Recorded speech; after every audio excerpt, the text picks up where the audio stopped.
చంద్రబాబు నాయుడు అనే వ్యక్తికి దేవుని మీద భక్తి ఎప్పుడూ ఉండదు. నేను రాసి చెప్తున్నా.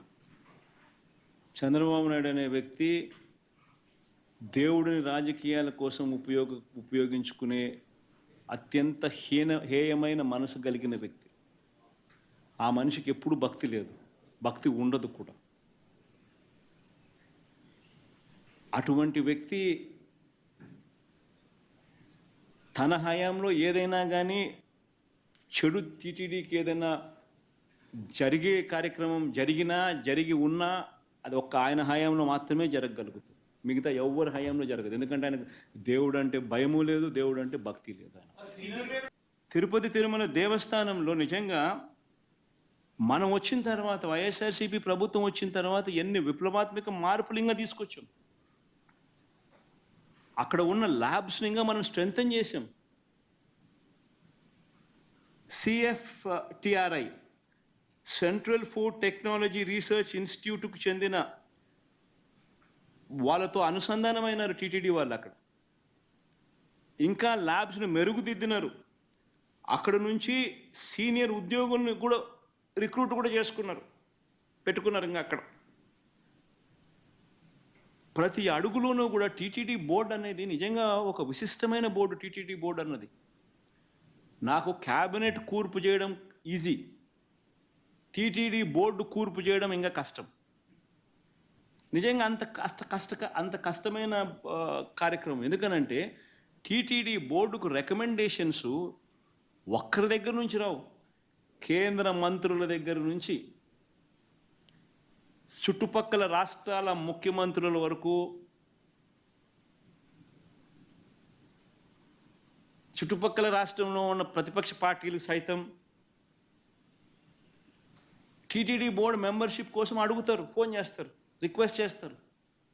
అంత కష్టమైన కార్యక్రమం అది. అంటే వాళ్ళ రాష్ట్రాలలో విశిష్టమైన మనుషులు, అంటే కేంద్రం దృష్టిలో కూడా విశిష్టమైన మనుషులు, ఇంపార్టెంట్ పీపుల్, ప్రసిద్ధి కాంచిన మనుషులు, ఇటువంటి వాళ్ళందరూ బోర్డులో సభ్యులు అవుతారు. ఆ బోర్డు కూర్పు చూస్తే అటువంటి విశిష్టమైన వాళ్ళందరూ బోర్డులో సభ్యులు. వాళ్ళందరూ రాటిఫై చేస్తారు దీన్ని.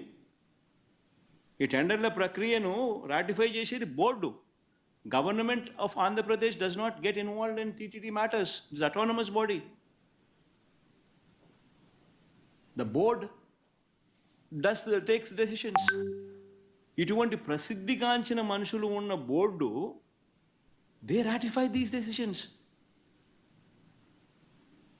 It's a beautiful practice. TTD అనేది ఒక బ్యూటిఫుల్ ప్రాక్టీస్. ఒక గొప్ప వ్యవస్థ, ఒక గొప్ప ప్రాక్టీస్ అందులో ఉంది. బియాండ్ ఎనీ డౌట్స్, బియాండ్ ట్రాన్స్పరెన్సీకి పెద్దపీట వేస్తూ కేవలం దేవునికి మంచి చేయడం ఎలా అన్న ఒకే ఒక్క మైండ్ సెట్తో పనిచేసే మనుషులు అక్కడ బోర్డు మెంబర్స్గా ఉంటారు. అటువంటి వాళ్ళు చేస్తారు. ఈవెన్ టీటీడీ బోర్డు మెంబర్ గురించి వైవి సుబ్బారెడ్డి గురించి కూడా మాట్లాడాల్సి వస్తే 45 సార్లు ఆయన అయ్యప్ప మాలకు పోయినాడు తెలుసా. 45 సార్లు పైన ఆయన అయ్యప్ప మాల వేసుకున్నాడు ప్రతి సంవత్సరం. అంతకన్నా గొప్ప వ్యక్తి ఎవడన్నా టీటీడీ బోర్డు మెంబర్ కాగలుగుతాడో చెప్పండి? అంతకన్నా భక్తుడు ఎవడన్నా ఉంటాడో చెప్పండి? 45 సార్లు టీటీడీ మా అయ్యప్ప మాల వేసుకొని, స్వాముల్లో కూడా ఏంది సూపర్ స్వామి, గురుస్వామి స్టేజ్.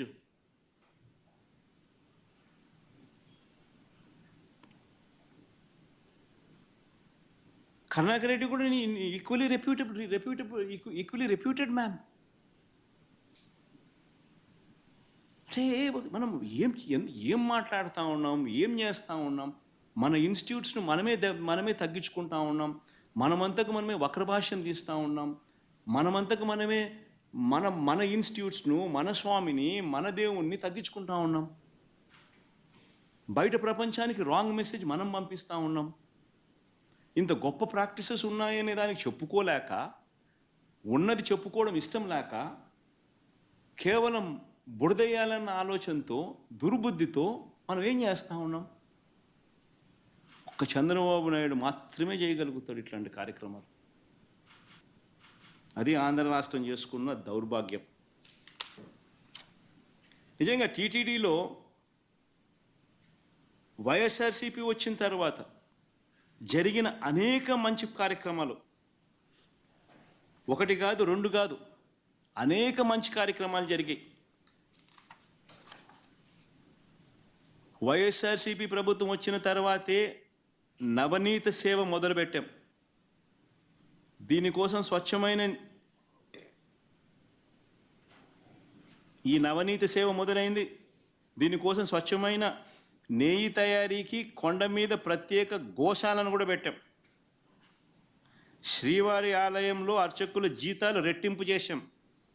ఇంకా ప్రసాదాలు తయారు చేసే పాటు కార్మికులకు సర్వీస్ క్రమబద్ధీకరించడంతో పాటు వారి జీతాలు కూడా పెంచడం జరిగింది వైఎస్ఆర్సీపీ హయాంలోనే. చంద్రబాబు దేవాలయాలను కూల్చేస్తే దేశవ్యాప్తంగా జీర్ణ వ్యవస్థలో ఉన్న ఆలయాలను పునరుద్ధరణ కార్యక్రమం కూడా చేసింది వైఎస్ఆర్సీపీ హయాంలోనే. అమరావతిలో ఆలయాన్ని కట్టినా అది వైఎస్ఆర్సీపీనే. వైజాగ్లో ఆలయాన్ని కట్టినా అది వైఎస్ఆర్సీపీనే. భువనేశ్వర్లో ఆలయం కట్టినా అది వైఎస్ఆర్సీపీనే. హైదరాబాదులో జూబ్లీ హిల్స్లో ఆలయాన్ని కట్టినా అది వైఎస్ఆర్సీపీనే. జమ్మూ కాశ్మీర్ చెన్నైలో కూడా ఆలయాలు కట్టినా అది వైఎస్ఆర్సీపీనే. ఇవన్నీ కట్టింది వైఎస్ఆర్సీపీ హయాంలోనే, చంద్రబాబు హయాంలో కాదు.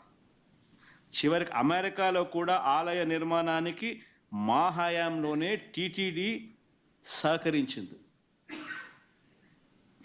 స్వామివారి దర్శనానికి వచ్చే భక్తులకు సేవలు అందిస్తూ ఉన్న ఉద్యోగులకు మరింత తోడుగా నిలిచేందుకు 9,000 మంది ఉద్యోగులకు ఇళ్ల పట్టాలు ఇచ్చింది కూడా వైఎస్ఆర్సీపీ ప్రభుత్వమే. వైఎస్ఆర్సీపీ హయాంలోనే. చంద్రబాబు హయాంలో కనీసం 1 సెంటు కూడా ఆ టీటీడీలో పనిచేస్తూ ఉన్న ఎంప్లాయీస్ 1 సెంటు స్థలం అయిపోద్దు ఇవ్వడానికి ఆయనకు మనసు రాల.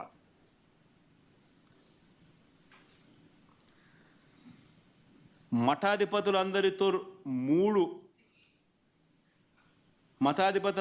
కూడా విద్వత్ సదస్సులు నిర్వహించింది కూడా మేమే. 3 సార్లు నిర్వహిస్తే, 2 సార్లు వైఎస్ఆర్ గారు నాన్నగారి హయాంలో నిర్వహిస్తే, ఒకసారి మన హయాంలో జరిగింది. ఎప్పుడు చంద్రబాబు నాయుడు హయాంలో ఇలా మఠాధిపతులతో విద్వత్ సదస్సులు నిర్వహించే కార్యక్రమం ఎప్పుడు జరగల.